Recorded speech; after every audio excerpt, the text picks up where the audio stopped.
Hi everyone, this is Matt. We're doing another acrylic pour. But first, we're going to do it with a strainer and I'll show you the colors. If this is your first time on this video, please subscribe to my channel. I really appreciate it. It gives me a cup of coffee in the morning. Thanks for watching.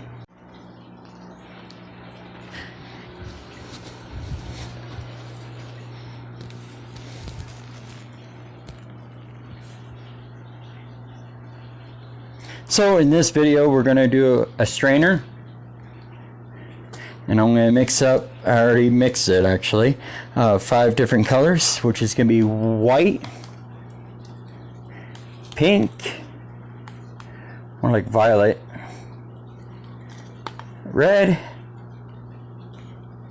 hot orange,